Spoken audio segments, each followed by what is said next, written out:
अजमेर जिले के नसीराबाद में जहां राष्ट्रीय राजमार्ग 48 पर एक कार और ट्रेलर की जबरदस्त भिड़ंत हो गई, जिसमें कार में सवार दो युवकों की दर्दनाक मौत हो गई, जहां दो गंभीर घायलों को रोगी वाहन 108 एम्बुलेंस की मदद से नसीराबाद के सरकारी अस्पताल पहुंचाया गया, जहां चिकित्सकों ने गंभीर घायल को प्राथमिक उपचार देकर अजमेर के जवाहरलाल नेहरू अस्पताल के लिए रेफर कर दिया।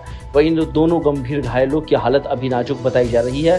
हादसा NH 48 स्थित झड़वासा के पास न्यारा मोड़ के निकट हुआ और हादसे की सूचना पर पहुंची सदर थाना पुलिस ने दुर्घटनाग्रस्त वाहनों को क्रेन की सहायता से हटाया और अवरुद्ध मार्ग को खुलवाया।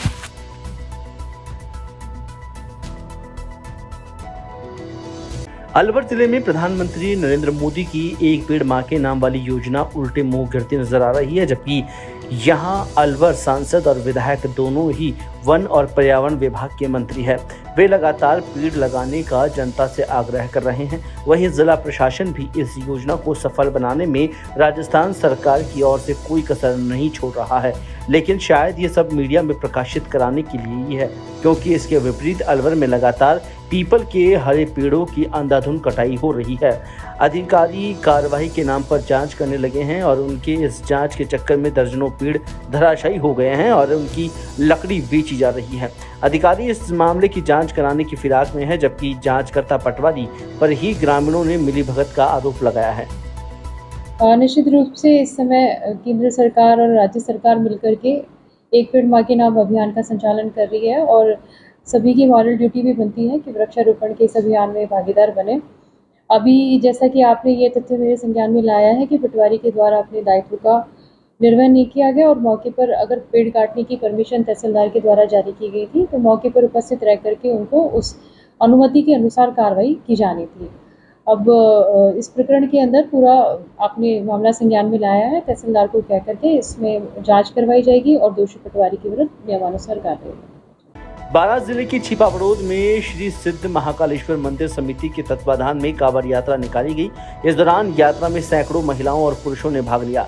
कांवड़ यात्रा का शुभारंभ पंचायत समिति परिसर में श्री सिद्ध महाकालेश्वर मंदिर में हुआ। कांवड़ यात्रा में बड़ी तादाद में महिला पुरुष डीजे की धुन पर नाचते गाते हुए त्रिवेणी धाम समेल पहुंचे, जहां पर कांवड़ में संगम का जल भरकर कस्बे के मुख्य मार्गों से होते हुए श्री सिद्ध महाकालेश्वर मंदिर पहुंचकर भोलेनाथ का जलाभिषेक किया। वहीं कांवड़ यात्रा के पंचायत समिति परिसर पहुंचने पर प्रधान नरेश मीणा की ओर से सभी कांवड़ियों का स्वागत सत्कार किया गया।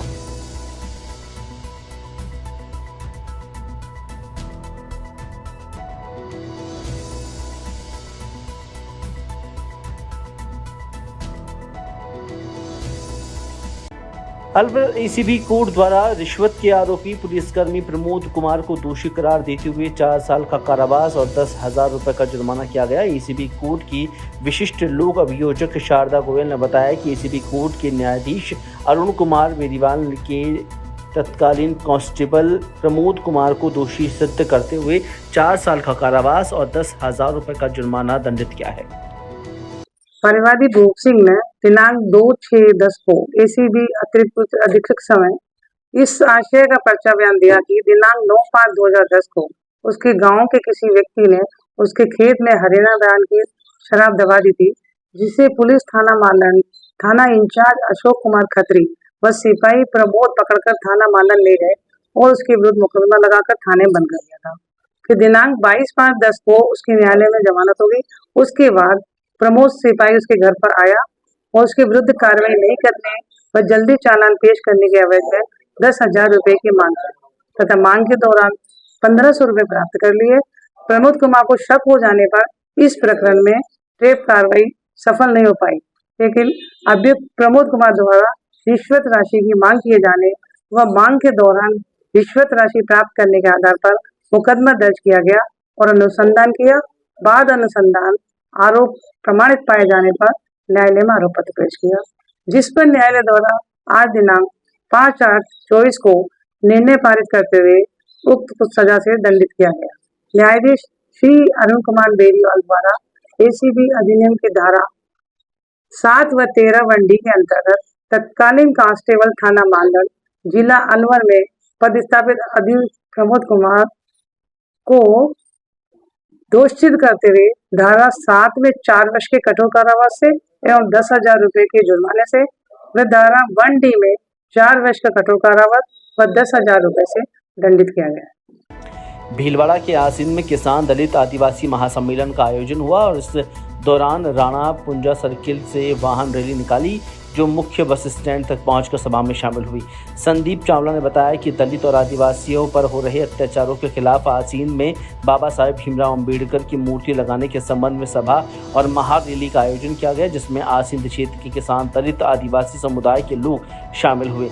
कार्यक्रम को कांति भाई रोत, मांगीलाल निमामा, अमित खराड़ी, इंजीनियर महावीर गुर्जर, भंवर मेघवंशी समेत कई अन्य लोगों ने संबोधित किया। वहीं कांति भाई रौत ने कहा कि दलितों पर हो रहे अत्याचारों के खिलाफ प्रशासन को ध्यान देना चाहिए, नहीं तो एक बड़ा आंदोलन होगा।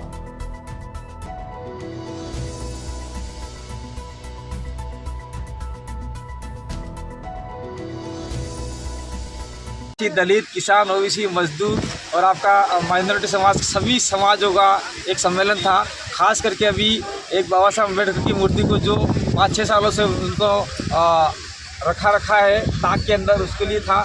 दूसरा मामला था अभी ये 4 दिन पहले बिलो के बच्चों को बुरी तरह से मारा गया, उसका था। और एक एससी की बालिका है जो 7वीं क्लास में पढ़ती है, उसको टीचर ने बुरी तरह से पीटा, तो उसको लेकर कोई यहाँ का प्रशासन कोई एक्शन नहीं ले पा रहा है। उसको लेकर हमने आज एक टेलर दिखाया है। अगर समय रहते काम नहीं हुआ तो आने वाले समय में हम पूरे आसीन को घेराबंदी करेंगे, तहसीलदार का घेराव करेंगे, एसडीएम का घेराव करेंगे, यहाँ जो डिप्टी कलेक्टर जो भी रहते हैं सबका घेराव करेंगे। उधर जालौर में आहोर उपखंड के ओडवाड़ा गांव की ओरण भूमि पर बसे परिवारों को अतिक्रमण हटाने ही होंगे, जिसे लेकर 342 कब्जे हटाने के लिए जोधपुर हाईकोर्ट ने 30 जुलाई को सुनवाई की थी। कोर्ट ने 3 महीने में सभी अतिक्रमण हटाने के आदेश दिए थे। बता दें कि आहोर के ओडवाड़ा गांव में करीब 2 साल पहले 2 भाई बाबू सिंह और मूल सिंह राजपुरोहित के प्रॉपर्टी बंटवारे का विवाद कोर्ट में पहुंच गया, जिस पर पता चला कि भूखंड ओरण भूमि में है, जिस पर कोर्ट ने आदेश पर 342 कब्जों को चिन्हित किया गया। इसके बाद अतिक्रमण हटाने की कार्रवाई की गई थी। प्रशासन ने 5 जनवरी 2022 को 21 कब्जे हटाए, फिर भी करीब 1 साल बाद 10 जनवरी 2023 को 46 कब्जे हटाए गए, जिसके बाद कोर्ट ने आदेश दिया और फिर 15 मई को चिन्हित कर 16 मई 2024 को कार्रवाई कर 70 कब्जे हटाए गए थे।